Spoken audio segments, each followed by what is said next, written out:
भाजपा के दिग्गज नेता और राजस्थान प्रदेश के अध्यक्ष रह चुके सतीश पूनिया का उनके अध्यक्ष पद से हटने को लेकर एक बयान सामने आया है। एक मीडिया हाउस को इंटरव्यू देते हुए उन्होंने अध्यक्ष पद से हटाए जाने की पीड़ा को साझा किया है। उन्होंने कहा कि इतना कार्य करने के बाद में भी उन्हें थोड़ी इज्जत बख्शी जा सकती थी। उन्होंने कहा कि उन्हें मेरे बयान का गलत समझते हुए मुझे मुख्यमंत्री पद के लिए प्रतिस्पर्धी मान लिया, जबकि ऐसा नहीं था। दरअसल मीडिया हाउस में इंटरव्यू के वक्त जब उनसे पूछा गया कि विधानसभा चुनाव से ठीक 8 महीने पहले एक मैसेज आया और आपको अध्यक्ष पद से हटा दिया गया, किस तरह के भाव आपके अंदर थे? ऐसे में प्रदेश के अध्यक्ष रह चुके सतीश पूनिया ने जवाब देते हुए कहा कि मैं शत प्रतिशत सियासी व्यक्ति नहीं हूँ, मैं एक इमोशनल व्यक्ति हूँ। बहुत सी चीजें मेरे मन में आ जाती है जिसका मुझे डर नहीं है। अपने प्रदेश अध्यक्ष कार्यकाल को याद करते हुए उन्होंने कहा कि 3.5 साल परिश्रम की पराकाष्ठा थी। चुनौती और जुनून यह था कि अध्यक्ष रहते हुए मैं अपनी पार्टी को सरकार में लेकर आऊं, इसका प्रयास किया। और अध्यक्ष रहते हुए मैंने अपना पहला भाषण का सारांश यह था कि अध्यक्ष रहते हुए मैं अपने मुख्यमंत्री का तिलक लगाऊं। परिस्थितियां ऐसी हुई कि इस पर लोग मुझे काउंटर करना शुरू कर दिया, मुझे प्रतिस्पर्धी मान लिया, मुझे एम्बिशियस मान लिया, और जबकि ऐसा कुछ भी नहीं था। उन्होंने आगे कहा कि मैंने 4 लाख किलोमीटर की यात्रा की और मेरे सामने कोरोना जैसी चुनौतियाँ थी। अशोक गहलोत के खिलाफ तमाम आंदोलन की चुनौतियाँ थी।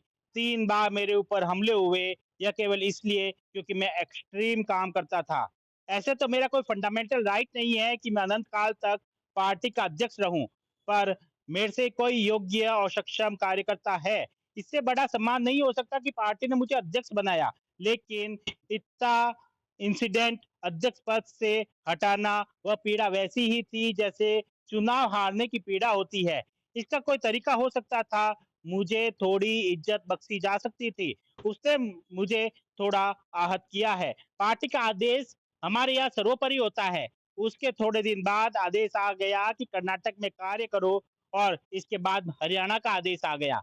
मेरे मन में तकलीफ थी कि इतना कार्य करने के बाद में यदि मुझे इस पद को छोड़ना ही था तो थोड़ी इज्जत के साथ, रेस्पेक्ट के साथ चीजें हो सकती थी। पूर्व में राजस्थान के प्रदेश अध्यक्ष रह चुके सतीश पूनिया पहले, जब पूर्ववर्ती गहलोत सरकार थी तब 3.5 साल तक वे प्रदेश अध्यक्ष रहे।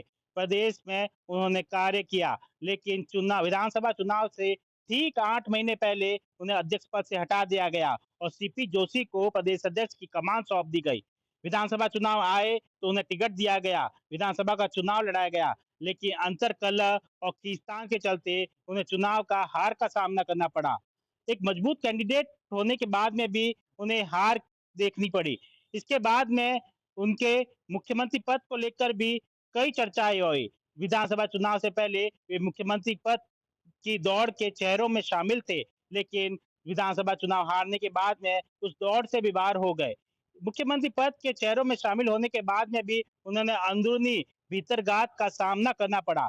ऐसा ही कुछ इंटरव्यू में भी उनकी बातों से प्रतीत होता साफ दिखाई दे रहा था।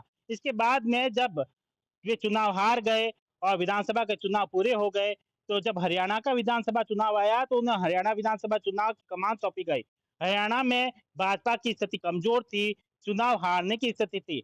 सतीश पूनिया को वहां लगाया गया, सतीश पूनिया ने वहां मेहनत की और हरियाणा विधानसभा चुनाव, हारा हुआ चुनाव बीजेपी की झोली में डाल दिया। ऐसे में सतीश पूनिया की बहुत तारीफ हुई। सियासी गलियारों में चर्चा तेज हो गई, सतीश पूनिया को कोई संगठन में बड़ा पद मिल सकता है। लेकिन समय बीतता गया, लंबा समय हो गया, सतीश पूनिया को किसी तरह का पद नहीं दिया गया और ना ही उन्हें उनका कोई रिवार्ड मिला। इसके बाद में सतीश पूनिया आज भी कार्यकर्ता के रूप में सक्रिय है, लेकिन उनके जब इंटरव्यू में उनसे अध्यक्ष पद को लेकर सवाल किया गया, तो उनकी अध्यक्ष पद से हटाने को लेकर पीड़ा झलक उठी।